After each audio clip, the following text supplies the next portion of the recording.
प्यारे मित्रों, आप सभी को मेरा प्यार भरा नमस्कार। मैं अनु त्रिपाठी और चैनल खुलने के बाद खुशियाँ कई हमारे भाइयों के चेहरों पर मिली, इसके लिए मैं उनका आभार प्रकट करता हूँ। मित्रों, अब इस चैनल पर फिर से वही धमाल होगा जो लगातार होते हुए आया है। मित्रों, इस वीडियो को गंभीर रूप से सोचना और विचार करना और मुझे अपना कमेंट ज़रूर देना, ताकि मुझे ये पता चल सके कि मुझे आखिर आगे करना क्या चाहिए। मित्रों, ये आपको भी पता है कि सत्य को कोई झुका नहीं सकता, वो चाहे दुनिया के कैसे भी लोग प्रयास कर ले। मैं दो लाइनों की बात कहूँगा और उस बात को अगर गंभीर रूप से समझेगा कोई तो मुझे लगता है कि बहुत बड़ी बात मैं कह रहा हूँ। मैं सिर्फ एक बात कहना चाहता हूँ इस वीडियो के द्वारा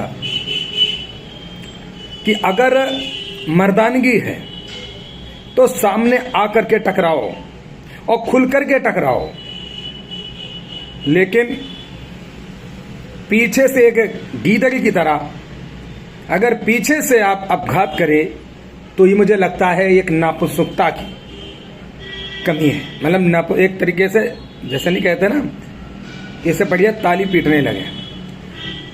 मैं तो हमेशा वीडियो पर जो सच होता है उसको तान करके बोलता हूँ और बोलता रहूँगा। मेरी आवाज़ को कोई बंद नहीं करा सकता, इसलिए नहीं करा सकता क्योंकि मेरा अपना भी मानवाधिकार है। अगर हमारे साथ जितनी ज़्यादा ज्यादती की जाएगी उतना ज़्यादा हमें और ज़्यादा उत्तेजना मेरे अंदर प्रवेश करती है और ज़्यादा मुझे कामयाब होने के लिए उत्साहित करती है और मुझे हिम्मत देती है, क्योंकि ऐसे पड़ाव, ऐसे टकराव जीवन में तो आएंगे ही। क्योंकि अगर आप एक सही मार्ग पर चल रहे हैं, आप लोगों के प्रति अच्छा सोच रहे हैं। प्यारे मित्रों, आपको बता दें कि हमारा ये चैनल और हम खुद जातिवादी नहीं है, पहली बात। लेकिन कुछ लोग, हमारे ही अपने लोग मुझे टारगेट कर रहे हैं, मेरे घर को टारगेट कर रहे हैं, मुझे गिराने की कोशिश कर रहे हैं, लेकिन नहीं गिरा सकते वो। मैं नहीं कह रहा हूं और ना मेरा ये घमंड कह रहा है। मैं ये जरूर जानता हूं कि मैं अगर सच में एक सच्चे पथ पर चल रहा हूं, एक अच्छे रास्ते पर चल रहा हूं, तो मुझे झुकाने वाला पैदा भी नहीं हुआ है और ना मुझे झुका सकता। भाई एक बात बताओ, पीछे से वार करने से क्या मतलब है? ऐसे चैनल के प्रति भी पीछे से वार किया गया। अरे मैं तो कहता हूं मर्द हो, सामने आकर के बात करो, और मर्द हो तो खुल करके हमारे विरोध में बात करो। मान जाऊंगा कि आप एक मर्द की औलाद हैं, लेकिन अगर आप छुपे रुस्तम बनकर के एक गीदड़ी की तरह कार्य कर रहे हैं तो मुझे ऐसा लगता है कि आपकी जिंदगी, ये समझ लिए, असफल है। कि आप एक ऐसे व्यक्ति को झुका रहे हैं जिस, मतलब सोचने वाली बात यह है कि अगर आज मैं अपने सभी भाइयों को एक साथ लेकर चल रहा हूं तो आप लोगों को कष्ट होता है, और मुझे लगता है ये कष्ट होते रहना चाहिए। मित्रों, मैं आज बात करूंगा आपसे, आज एक बात करूंगा कि हम अपने क्षेत्र की बात करेंगे। मैं आपको एक साइड में वीडियो क्लिप चलाते हुए दिखा रहा हूं। मैं लखनऊ में हूं और लखनऊ में तो हमारे हैं ही विरोधी, जो भी हैं लखनऊ आसपास जो भी हैं, वो तो एक मैटर अलग है। उनसे जीतने की क्षमता हमारे अंदर बहुत ज़्यादा है, क्योंकि मैं जहां रहता हूं हमें तुरंत जीत लेता हूं। लेकिन मैं ये देख रहा हूं कि अब हमारे घर को भी टारगेट किया जा रहा है, छोटी छोटी चीज़ों को लेकर। मित्रों, 15 साल, लगभग 15-16 साल होने जा रहे हैं हमारे घर के अंदर, यानी पुराने घर के अंदर मेरे यहाँ पर इंडिया मार्क का नल लगा हुआ है। इस बात को आप गौर से सुनना और मुझे अपना कमेंट जरूर करना कि मुझे कौन सा कदम उठाना चाहिए।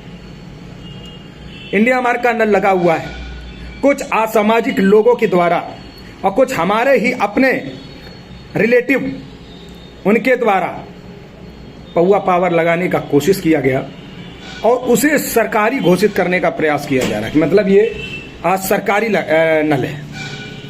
आप सोचिए कि हम लोगों का बचपन का जिंदगी कैसे कटा है। जब हम पुराने घर में अपने गांव में रहते थे तो अगल बगल जो नल लगे हुआ करते थे, हम लोगों को पानी तक नहीं भरने दिया गया बचपन में। यहां तक ये बोला जाता था कि अगर हमारे नल से पानी भरोगे तो मूत के सामान पियोगे। इस तरीके की बर्बरता हमारे साथ ज्यादा बचपन में की गई। ये सारी चीजों को मैं दिमाग में भरता रहा और आज मैं ऐसे पथ पर इसीलिए चल रहा हूं और मैं ये जानता हूं कि जिस दिन मैं अपने लक्ष्य को प्राप्त कर लूंगा, कानूनी प्रक्रिया के द्वारा ऐसे लोगों को बर्बाद करने का काम किया जाएगा। ये हमारा वादा है आप सभी लोगों से। मैं चाहता हूं कि कौन कौन हमारे सामने टकराना चाहता है। मर्द बनकर टकराओगे तो मुझे खुशी मिलेगी कि कम से कम मर्द और मर्द की टक्कर हो रही है, लेकिन नपुंसक बनकर के अगर पीछे से वार कर रहे हो तो तुमसे बड़ा गीदड़ कोई नहीं हो सकता। बचपन में वो परेशानियों का सिलसिला कि हमारे पिताजी और हमारी माताजी किस तरह से गुजारा करते थे मैं जानता हूं। 1-1 किलोमीटर से पानी पिताजी लाते थे। 1 बाल्टी पानी से नहाया जाता था, उसी से कपड़े धुले जाते थे। भाई साहब, कपड़े का धुला हुआ पानी से बर्तन धुले जाते थे। इतना बुरा जीवन मैंने भी काटा है। मैं ये नहीं कहूंगा, भगवान को भी बुरा लगेगा कि मैं भूखा मर रहा था। खाने को अन्न था, दाना था, पानी था, सब कुछ था, पापा की दुकान थी, सब कुछ चल रहा था, लेकिन पानी की बहुत ज्यादा किल्लत थी। वो सारी किल्लत के बाद घर के अंदर 2-3 बोरिंग करा डाले, सक्सेस नहीं हो पाए। एक जगह पर पानी निकल के आया, वहां पर इंडिया मार्क का नल हमने लगाया 18,000 रुपए खर्च करके उस समय, जिसकी आज कीमत अगर देखूं तो 70-75 हजार रुपए बन रही है। और आज उसको कुछ अगल बगल के आसपास के लोग उसको सरकारी घोषित करने का प्रयास कर रहे हैं। इसके अलावा भी मुझे सुनाई दे रहा है कि अगल बगल लोग कह रहे हैं कि बड़ा रखा बहुत बड़ा आपका पावरफुल है तो पावर लगा के देख लो। तो मैं उनको एक बात कहना चाहता हूं, अगर मर्दानगी है तो नाम के साथ सामने आकर के देखो। कानूनी प्रक्रिया के साथ अगर तुम्हारे भूसा नहीं भर दिया तो नाम भी त्रिपाठी नहीं है, ये मेरा वादा है। और मैं नाम तो पता करके रहूंगा ही, इस बात को मान लेना। जब वहां से पुलिस फोर्स हमारे दरवाजे पर पहुंचती है, लेखपाल कानून को पहुंचते हैं, लेखपाल और कानून को गुंडैती के साथ पेश आते हैं।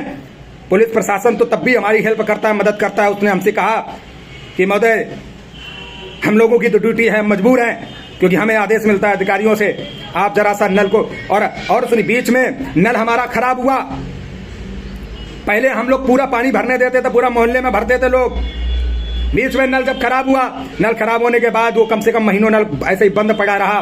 किसी ने बनवाने का प्रयास नहीं किया, क्योंकि मैं दूसरे घर में रहता हूं, नहीं बनवाया, उसकी देखरेख नहीं की। उसके बाद हमने जब नल अपना बनवाया तो हमारे अगल बगल भी वैसे भी दुश्मनी बहुत ज्यादा है, तो हमने उस नल को ब्लॉक करके रखा। इसलिए क्योंकि अगर कोई हमारी देखरेख नहीं कर सकता और नहीं अगर जिम्मेदारी ले सकता है तो मैं क्यों अपना नल बर्बाद कराऊंगा। यहाँ मैंने भी पैसा लगाया, खून पसीना से बहाया है। तो जो दरोगा साहब आए तो उन्होंने उससे कहा कि आप कानूनी प्रक्रिया से काम करें। फिलहाल के लिए मैं अपनी कानूनी प्रक्रिया में लगा हूं और कानूनी प्रक्रिया को ही मैं मानता हूं और कानून से बड़ा कुछ है नहीं। मैं ये जानता हूं कि कानून के तहत ही मुझे काम करना है। मैंने आज तक चाटुकारिता नहीं की, लेकिन ये कुछ लोग नेताओं के पावर में फूले हुए हैं। मैं उनको बताना चाहता हूं कि हमारे सामने कोई नहीं टिक सकता, क्योंकि हम भी मर्द की औलाद है और मेरे अंदर भी वो जज्बा है जो मैं लड़ सकता हूं और कानून के तहत लड़ सकता हूं। मैं गुंडा नहीं हूं, मैं माफिया नहीं हूं। इस बात को कान खोल करके सुन लो। और किस तरह से कानून को लेखपाल दरवाजे पर आते हैं और बहस करते हैं। ये सब क्या है? ये सब झुकाने का प्रयास किया जा रहा है, मुझे गिराने का प्रयास किया जा रहा है, लेकिन हम गिरने वाले नहीं हैं, हम झुकने वाले नहीं हैं। मैंने आप लोगों से वादा किया है कि जिस दिन अपने लक्ष्य की प्राप्ति को प्राप्त करूंगा, ऐसे लोगों को कानून की प्रक्रिया के द्वारा भूसा भरने का काम किया जाएगा। और बताऊं प्यारे मित्रों, इन अंध भक्तों को यह भी नहीं दिखाई देता है, हम तो लीगल प्रोसेस करके अपना तो इंसाफ करवा लेंगे, लेकिन मैं देख रहा हूं कि अगल बगल सरकारी नलों में समरसेबल लगा कर रखी गई है, कब्जा किया गया अवैध रूप से, पानी बर्बाद होता है गलियों में। वो किसी को क्यों नहीं दिखाई देता? वो लेखपाल और एसडीएम और डीएम को क्यों नहीं दिखाई देता? क्यों? एक अगर व्यक्ति इंसानियत से और ईमानदारी से जीना चाहता है तो उसे जीने नहीं दिया जाता। ऐसे राज्य में पानी बर्बाद किया जाता है। मैं कहता हूं ये जांच करके आप देखिए, हमारी बात अगर गलत निकलती है तो फांसी पर मुझे चढ़ा दीजिए। अगल बगल पर समरसेबल लगा करके उस पर अवैध कब्जा किया जाता है और उस पर कोई भी टीका टिप्पणी नहीं की जाती और ना कोई अगल बगल वाला बोलता है। इसके अलावा अगर मैं आपको बता दूं कि हमारे क्षेत्र में अवैध रूप से सरकारी जमीनों पर कब्जा है, इतना ज्यादा कब्जा है कि जिसकी हद नहीं होती। मैं आपको बता रहा हूं, माननीय योगी जी, अरे योगी जी के जितने भी पदाधिकारी, मैं उनसे एक अपील करना चाहता हूं और बंधुओं से कहना चाहता हूं, इस वीडियो को शेयर जरूर कर देना कि कैसे ऐसे भूमाफिया पैदा हो गए हैं, इतना इतना जमीन कब्जा करके बैठे हैं। आखिर उनके ऊपर कौन सा दिन बुलडोजर चलेगा? भारतीय जनता पार्टी को अपना कार्यकर्ता बना करके इस तरह का कसरत किया जा रहा है, इसे कौन रोकेगा? मतलब जो भ्रष्टाचार कर रहा है उस पर कोई नहीं बोलने वाला है, और जो शान से और ईमानदारी से जिंदगी जी रहा है उसको टीका टिप्पणी करने वाले और उंगली करने वाले लोग पैदा हो गए। ये जात का विषय है, और मैं ये वादा करता हूं आप सभी लोगों से कि मुझे बस एक बार नाम पता चल जाने दीजिए। जो भी लोग इसमें दोषी हैं, जिन लोगों ने हमें झुकाने का प्रयास किया जा रहा है और परेशान किया जा रहा है, एक बात याद रखना कि जिस दिन लक्ष्य की प्राप्त करूंगा, उस दिन अवैध रूप से जो कार्य हो रहे हैं उन कार्यों पर सबसे पहले शिकंजा कसवाने का काम करूंगा कानून के द्वारा। ये मेरा वादा है। प्यारे मित्रों, आप सभी तमाम लोगों का आशीर्वाद ही हमें प्रेरणा देता है और मुझे खड़ा करके रखता है। आप जान रहे हैं कि इधर हमको झुकाने का प्रयास हो रहा, उधर हमारे घर वालों को झुकाने का प्रयास हो रहा है। आप जरा सोचिए, ये हो क्या रहा है मुझे खुद नहीं पता, लेकिन मैं इतना जानता हूं कि जीतना हमारी फितरत में है, झुकना हमारी फितरत में नहीं, और मुझे झुका तो पाओगे नहीं। इस बात को याद रखना, चाहे जितने भी प्रयास कर लो, लेकिन कानूनी प्रक्रिया के द्वारा मैं तुम्हें जरूर झुका सकता हूं। इतना ही कहना चाहूंगा। वीडियो बंधुओं शेयर करना, ये हमारी अकेले की समस्या नहीं है, ये समस्याएं हर गांव क्षेत्र में हैं। तो ऐसी समस्याओं का निवारण के लिए वीडियो जरूर शेयर करना, और आप लोग मुझे कमेंट करें कि मुझे क्या करना चाहिए। इसके अलावा जरूरत पड़ेगी, अगर किसी भी तरह से नाइंसाफी हमारे साथ होती है, कानून के तहत भी या किसी अधिकारी के तहत भी, तो मैं अपने जनबल के साथ अपने आप को इंसाफ दिलाने का प्रयास करूंगा। ये वीडियो बनाने का उद्देश्य सिर्फ इतना है कि बाद में ये ना कहा जाए कि बताया नहीं गया। मैं बहुत सीधा इंसान हूं, मैं आम जनता का सेवक हूं, मैं मदद करता हूं, लोगों की सेवा करता हूं, लेकिन हमारे साथ इतना ज्यादा क्यों होता है, ये बहुत बड़ा दुर्भाग्यपूर्ण है। तो आप सभी से आशीर्वाद की कामना करूंगा कि आप सभी अपना आशीर्वाद दें और अपना कमेंट जरूर करें कि मुझे क्या करना चाहिए, और वीडियो को अधिक से अधिक शेयर करें। जय हिंद, जय भारत।